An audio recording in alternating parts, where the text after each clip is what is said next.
قرآن پاک کی 34ویں سورہ مبارکہ، اس کا نام سورہ سبا ہے۔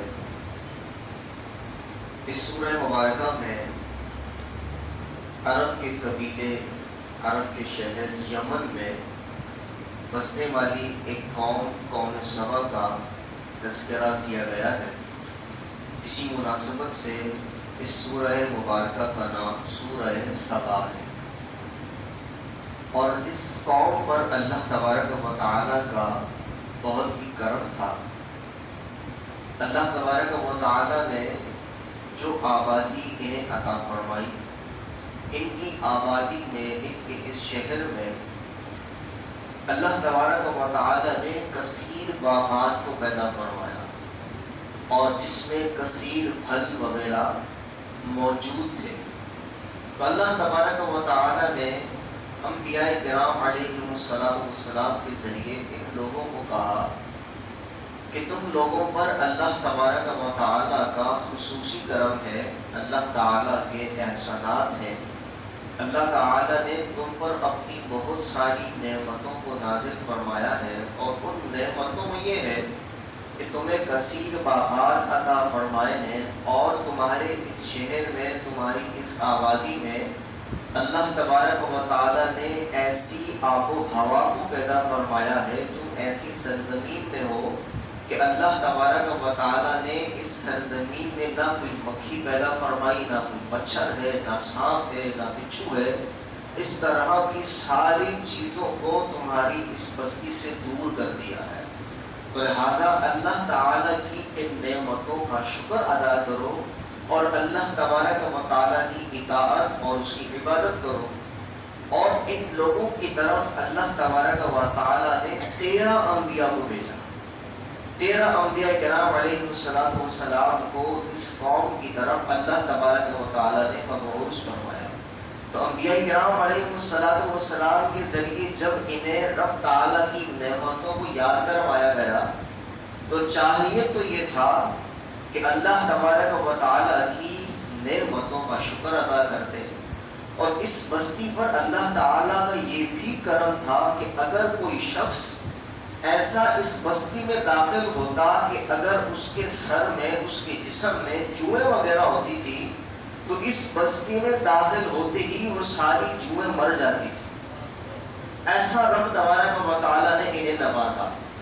تو انبیاء کرام علیہ السلام کے ذریعے جب ان کی یاد دہانی کروائی گئی، رب تعالیٰ کے احسانات یاد کروائے گئے، تو ماننے کے بجائے یہ کہنے لگے جس رب کی آپ نعمتیں ہمیں یاد کروا رہے ہیں نا، اس سے کہیں کہ اپنی ان نعمتوں کو واپس دے دیں، معاذ اللہ۔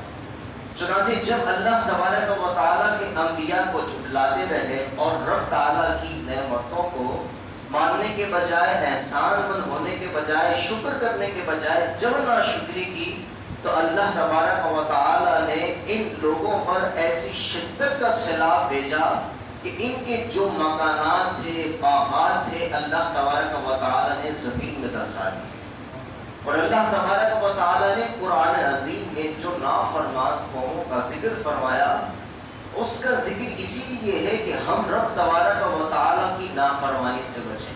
آج ہم دیکھیں کیا ہمارے ملک میں، ہماری آبادیوں میں سیلاب نہیں آتا؟ سیلاب ایسے شدت کا ہوتا ہے، ہنستے مسکراتے ہوئے گھر مرجھائے ہوئے بن جاتے ہیں۔ کل تک جو کسی کے آگے ہاتھ نہیں پھیلاتے تھے، جب سیلاب آتا ہے تو ہاتھ پھیلانے پر مجبور ہو جاتے ہیں۔ تو یہ کیا ہے؟ کہ اللہ تبارک و تعالیٰ کی نعمتوں کی ناشکری کا ہی نتیجہ ہوتا ہے، کہ ہم جب رب تبارک و تعالیٰ کی نعمتوں کو یاد کرنے کے بجائے، اس کا شکر کرنے کے بجائے جب ناشکری کرتے ہیں، تو پھر رب تبارک و تعالیٰ اس بات پر قادر ہے کہ جس نے نعمتیں عطا فرمائی ہیں وہ نعمتیں واپس بھی دے دے۔ اگر رب تبارک و تعالیٰ نے غربت مقدر میں لکھی ہے، تو بعض غریب یہ کہتے ہوئے بھی سنائی دیتے ہیں بھائی مالداروں کا ہی اللہ ہے، اللہ تو مالداروں کا ہی ہے۔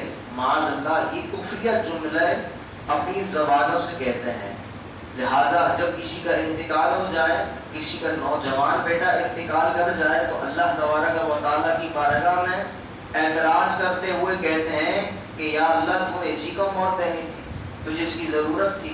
ہماری گھر کی خواتین ہوں، مرد حضرات ہوں، خصوصیت کے ساتھ جب اس طرح کا صدمہ پہنچتا ہے تو رب تبارک و تعالیٰ کی ناشکری والے کلمات کہتے ہیں، کفریہ کلمات کہتے ہیں. تو ہمیں رب تبارک و تعالیٰ نے جسم میں جو نعمت عطا فرمائی ہے نا، اس کا کوئی مول نہیں ہے. اگر ظاہری طور پر رب تبارک و تعالیٰ نے ہم پر کوئی آزمائش بھیجی ہے، کوئی پریشانی بھیجی ہے، کوئی دکھ درد بھیجے ہیں، تو رب تبارک و تعالیٰ نے جو ہمیں اعضاء عطا فرمائے ہیں، اللہ تبارک و تعالیٰ نے ان کا کوئی بدلہ دنیا میں پیدا ہی نہیں فرمایا. جس طرح اللہ تعالیٰ نے ہمیں آنکھ عطا فرمائی، ہاتھ عطا فرمائے، قوت گویائی عطا فرمائی، قوت سماعت عطا فرمائی، اس کا تو کوئی بدلہ ہی نہیں ہے. ایک بزرگ رحمۃ اللہ تعالیٰ علیہ کے پاس جب ایک شخص ناشکری کرنے کے لیے آیا تو آپ نے ناشکری کرنے والے سے کہا، رب تعالیٰ کی ذات پر اعتراض کرنے والے سے کہا، اپنی ایک آنکھ دے دو اور 2 لاکھ درہم لے لو. کہنے لگا میں تو 2 لاکھ درہم میں کیا، آپ مجھے اس سے زیادہ بھی دیں گے تو میں آپ کو اپنی ایک آنکھ نہیں دوں گا. کہنے لگے تمہارے پاس 2 ہاتھ ہیں، ایسا کرو 1 ہاتھ دے دو، 2 درہم لے لو، 2 لاکھ درہم لے لو. کہنے لگا جناب بھلے آپ 2 لاکھ درہم دیں لیکن میں اپنا 1 ہاتھ دینے کے لیے راضی نہیں ہوں. کہا 2 ٹانگیں ہیں، 1 ٹانگ دے دو، 2 لاکھ درہم لے لو. کہنے لگا نہیں جناب آپ اس سے زیادہ بھی مجھے دیں گے تو میں اپنی 1 ٹانگ کٹوانے کے لیے راضی نہیں ہوں. تو انہیں جب یہ جوابات ملے تو آپ فرمانے لگے کہ اللہ تبارک و تعالیٰ نے تجھے لاکھوں کا مالک بنایا ہے پھر بھی ناشکری کرتا. تو رب تبارک و تعالیٰ کی ذات پر اعتراض کرنے سے پہلے ہم رب تعالیٰ کی نعمتوں پر غور کریں گے تو ہم یہ کہنے پر مجبور ہو جائیں گے فَبِأَيِّ آلَاءِ رَبِّكُمَا تُكَذِّبَانِ کہ مولا ہم تیری کون سی نعمت کو جھٹلائیں، ہم تیری کسی بھی نعمت کو جھٹلا نہیں سکتے. لہذا رب تبارک و تعالیٰ کا شکر ادا کرتے رہیں گے تو رب تبارک و تعالیٰ اپنے وعدے کے مطابق لَئِن شَكَرْتُمْ لَأَزِيدَنَّكُمْ، تم میرا شکر کرو گے میں تمہیں اور زیادہ عطا فرماؤں گا.